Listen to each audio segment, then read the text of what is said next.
Bienvenidos al podcast América en sus fiestas. Cada episodio es una ventana a una celebración distinta, una oportunidad para entender cómo las fiestas moldean nuestra sociedad. En la dirección del podcast, Catalina Borges Mendoza, Marcos González Pérez, asesor académico, y Sandra Patricia Cote, apoyo institucional. Hola a todos, bienvenidos a este nuevo episodio. Hoy vamos a sumergirnos en el universo sonoro, festivo y regional del joropo llanero. Esta es una expresión cultural colombo-venezolana muy viva, musicalmente sofisticada y se origina en las vastas tierras planas de ambos países. Nuestro invitado de hoy es Emilio Mendoza. Él es compositor, guitarrista, investigador, docente universitario y activista ecológico. Ha sido reconocido con el Premio Nacional de Composición en Venezuela en 2 ocasiones, el Premio Internacional Gaudeamos en los Países Bajos y ha desarrollado una intensa labor docente y de investigación tanto en Venezuela como en el extranjero. Emilio también ha sido impulsor de proyectos pioneros en creación musical y en la ecología por el silencio, y hoy sigue creando, enseñando y explorando desde múltiples lenguajes musicales en los 3 dominios de la actividad musical. En esta ocasión nos regala un viaje muy interesante a los llanos venezolanos. Vamos a escucharlo. Bienvenido, Emilio. Hola, yo soy Emilio Mendoza de Venezuela y soy compositor, profesor universitario, músico, poeta y loco. Voy a hablarles sobre una fiesta singular muy interesante que es el joropo y su desarrollo en los últimos tiempos. Cualquier referencia de joropos mencionados en este podcast los pueden chequear en venezuelamusical.com, portal fabuloso realizado por Catherine Leinvinat. Igualmente produjo quizás el mejor libro más completo del joropo llanero tradicional en Venezuela en 2016 y hace justamente la diferencia entre lo que es el joropo tradicional y cómo ha evolucionado en diferentes formas más actuales y más mediáticas. El joropo es una manifestación de música, baile y fiesta de la tradición específicamente de los llanos venezolanos, pero abarca igualmente parte de Colombia y sucede en una gran cantidad de diferentes versiones y variantes, tanto instrumentales, también variación musical, en casi todas las regiones de Venezuela. Usualmente se le conoce al baile o a la fiesta como una parranda, ¿no? Vamos a una parranda.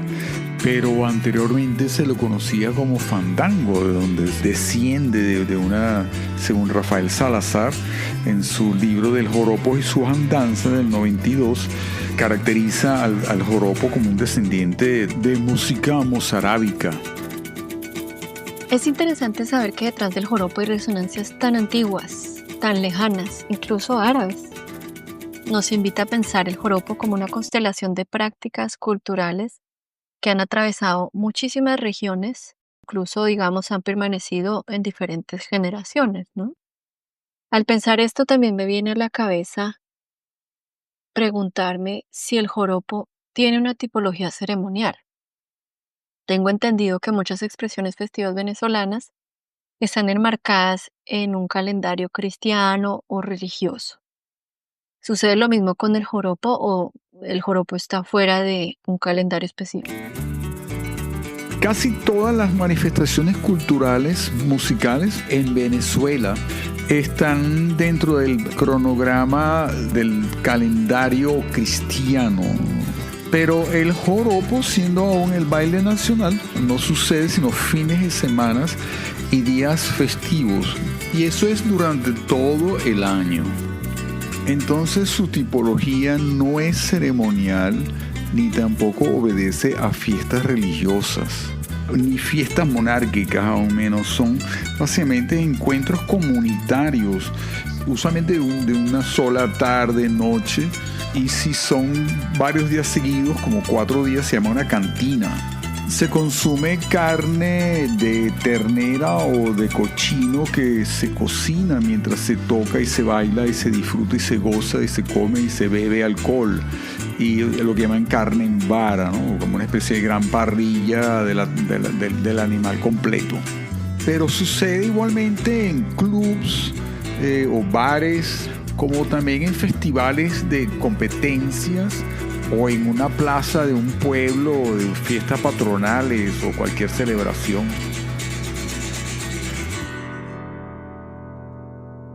Esto que comentas me hace pensar en una perspectiva que es especialmente interesante en los estudios de cultura festiva, la relación entre música y danza.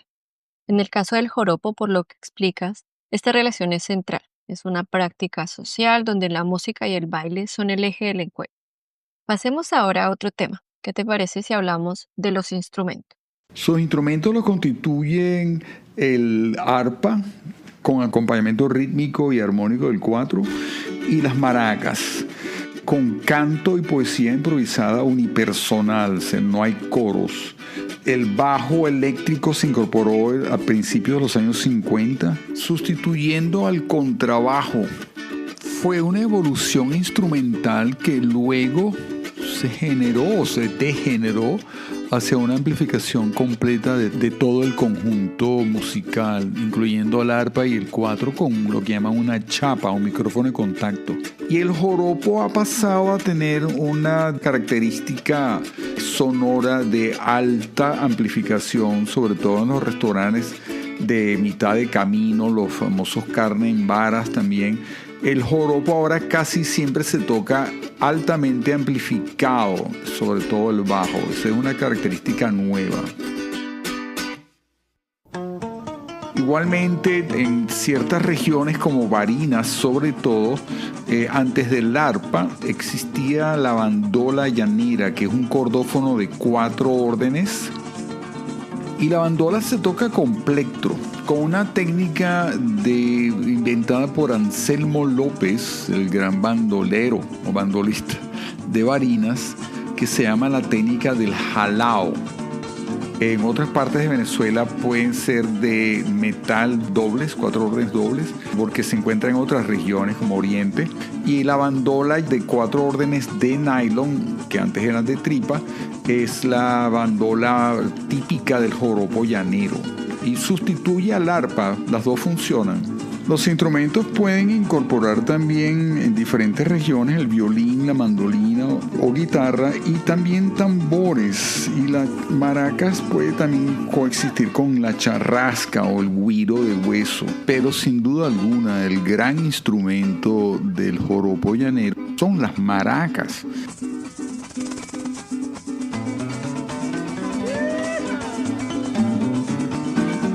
La sofisticación de la maraca colombo-venezolana es absolutamente inexistente en cualquier otra parte del mundo. No solamente rítmica y de movimiento y de performance dancístico, sino igualmente histriónico.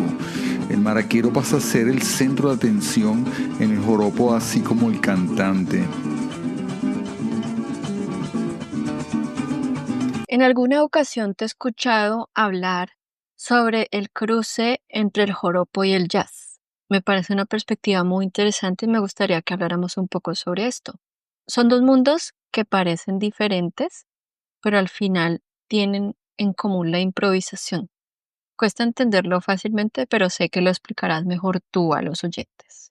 En su despliegue musical, el joropo realmente no es muy lejano del jazz, en el sentido que se establecen unas formas armónicas bastante largas que Giancarlos González Queipo, en su trabajo sobre las 21 especies del joropo, las llama especies. Se encuentran como tipos o hasta géneros o formas que tienen diferentes nombres: guacharaca, periquera, zumba que zumba, pajarillo, 6 por derecho. Son una serie de acordes de diferentes longitudes, una forma bastante larga que se repite desde el principio hasta el final muchas veces, y sobre esta forma de acordes, una serie armónica, se improvisa la ejecución de los instrumentos. El arpa usualmente con acordes bordones bajos muy atravesados del ritmo ternario. El cuatro acompañando con un charrasqueo donde se hace un ritmo con el rasgueo de la mano derecha que incluye el ruido del frenado y luego el canto y la poesía y la letra que se canta es improvisada. Entonces realmente es toda una gran improvisación durante el despliegue de esta forma de acordes, ¿no? Así como si fuese un blues, igualito. En el joropo se canta y se improvisa, casi siempre hombres, y luego se hace lo que llaman un contrapunteo, donde dos personas se agarran a pelear repitiendo la última línea del rival. Ese contrapunteo es improvisado, aunque obviamente hay una cantidad de plantillas y de frases que se repiten, pero el ingenio de improvisación verbal es altamente admirado, bellísimo, así como la improvisación en la bandola y en el arpa, y sobre todo en las maracas.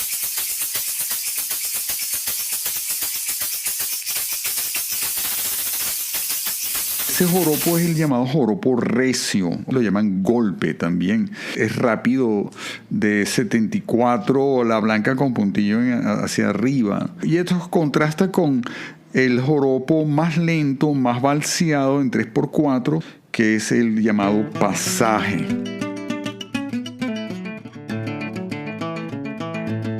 Ojo, la forma armónica del pasaje no cumple con las especies. Es un acompañamiento sencillo de verso, coro, siguiendo la melodía del pasaje. En el siglo XIX, según Sonia García, abro comillas y cito, el proceso de independencia de la música salió de dominios de la iglesia y se fue expandiendo en el espacio social. En este proceso, los desplazamientos generados por las guerras civiles favorecían la aparición de variantes del joropo y de nuevas músicas, y era un baile favorito de los ejércitos. Y fue penetrando todas las esferas sociales hasta ser una inspiración de músicos académicos en las últimas décadas del siglo XIX. Así tenemos en 1914 la pieza Alma Llanera, una canción en ritmo de joropo de la zarzuela de Bolívar Coronado y Pedro Elías Gutiérrez, que se ha convertido como si fuese el segundo himno nacional. También, por ejemplo, en la literatura, la novela Doña Bárbara de Rómulo Gallegos, publicada en el año 29, da a lucir un interés especial por la cultura llanera. El joropo se desenvuelve dentro de las expresiones tradicionales, designado como el baile nacional, sobre todo en el año 53 de Luis Felipe Ramón y Rivera, en su libro Joropo, el baile nacional de Venezuela. Y esto coincide con una intención de hacer un nuevo ideal nacional por parte del dictador Marcos Pérez Jiménez en los años 50 hasta el 58, donde el joropo se convirtió en un joropo estilizado, sobre todo por la aparición del compositor y arpista Juan Vicente Torrialba, a veces llamado también joropo urbano, donde agregó el bajo eléctrico, y también en el caso de las danzas nacionalistas alrededor de Yolanda Moreno, año 52, con el retablo de las maravillas, como lo menciona Fidel Barbarito en su libro El joropo llanero del 2019. Utilizó, blanqueó el baile del joropo en parejas a un baile más bien de presentación de televisión y de teatro. Esto muestra cómo un ritmo originalmente popular y campesino fue ganando legitimidad e influencia en otros ámbitos sociales y artísticos. Muy interesante tener esta perspectiva histórica. Otro desarrollo importante es el ritmo orquídea, con la famosa canción Moliendo Café. Utilizaron el ensamble de joropo con arpa, pero basado en un ritmo completamente diferente y binario, a raíz de la influencia del ska en la experiencia performativa de Hugo Blanco en sus giras por las islas del Caribe. En el campo de la música académica, solamente con la época nacionalista, liderizada por Vicente Los Ojos, y con la obra maestra de Antonio Esteves, la cantata criolla, que básicamente es un contrapunteo sinfónico. Existen muchas obras sinfónicas que son realizadas dentro del espíritu del joropo. Y si hablamos del presente, ¿qué pasa con las nuevas generaciones? ¿Todavía encuentran una raíz fértil en el joropo para experimentar y crear? ¿O esto se quedó en las generaciones anteriores? Y en el campo de música urbana o experimentos con el joropo en la ciudad y en la música mediática, o grupos de fusión, de innovación y de piezas propias, no solamente de lo que serían versiones o arreglos de música folclórica puestas en tarima, sino que hacen su propia música, como por ejemplo el cuarteto Gurrufí o C4 Trío, o el caso de los pianos joropo de Claudia Calderón y Prisca Dávila, con tendencia hacia el jazz, así como nuestro gran Jerry Well. Muchos virtuosos instrumentales, incluyendo al cuatro solista, aprovechan el pajarillo y el 6x para hacerlo a velocidades muy rápidas y lucir su virtuosismo.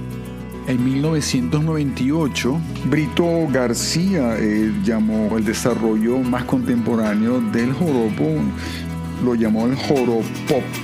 De la misma manera, varios autores han declarado las últimas vertientes del joropo, como el joropo surfista, donde se le ha incluido bajo eléctrico, guitarra eléctrica con pedaleras y distorsión, siendo parte de un movimiento llamado neofolclore en las emisoras de radio. Y dentro de estos nuevos desarrollos puedo incluir la proposición del joropo novo, pero no tratando de hacer joropo tradicional, sino al contrario, utilizar la base rítmica del joropo y sus instrumentos y hacer un joropo no estilizado, sino vamos a llamar un joropo nuevo o un joropo novo.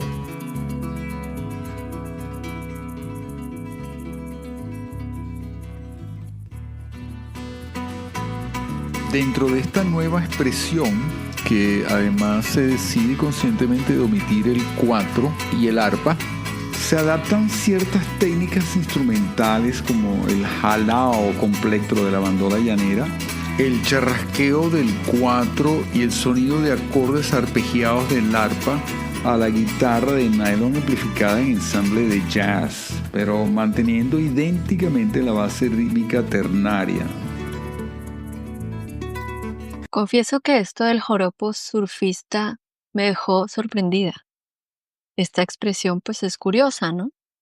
Parece ser pues que es una evolución inevitable del folclore, aunque conviene mirarla de cerca y ver hasta dónde nos lleva. Ahora, en un país de una gran diversidad climática y geográfica, así como una composición etnográfica bastante compleja y mixta, mestiza, como un simple baile de parejas, comunitario o familiar, que sucede todos los fines de semana y días festivos, puede ser el representante de la identidad de una nación completa, de algo tan sencillo convertirse en un símbolo de la nación, de la fiesta de una nación. Y yo le atribuyo a esa importancia de identidad nacional al hecho de que la música del joropo recio, llanero, tradicional, así como todas las vertientes que han surgido de desarrollo eventual y mediático, todas tienen una base rítmica idéntica de alta complejidad, de ritmos ternarios, lo que llaman la estructura sesquialtera o la hemiola, y eso sucede en los ritmos ternarios que pude transcribir en una investigación de campo en Kokrobite, Ghana, en el año 81, del ritmo Agbayat, de tradiciones religiosas, y es un ritmo de 12/8. El joropo es como un grupo de tambores africanos, pero de cuerdas. Es de muy alta complejidad y eso es lo que hace que el joropo, en mi opinión, sea un ritmo majestuoso y pueda ejercer una representación al nivel de ser la fiesta nacional de Venezuela. Gracias, Emilio, por este viaje profundo y vibrante al universo del joropo. Nos quedamos con esta idea poderosa: el joropo como fiesta, como identidad, como ritmo vivo y que además sigue creciendo, mutando y emocionando. Nos escuchamos en el próximo episodio de América en sus fiestas. Este podcast es posible gracias a la Corporación de Estudios Interculturales Aplicados Intercultura Colombia, a la Red Internacional de Investigadores en Estudios de Fiesta y Cultura, Red RIEP, a la Universidad Los Libertadores con sede en Colombia y a la Asociación de Pueblos del Mundo, la MAP, con sede en París.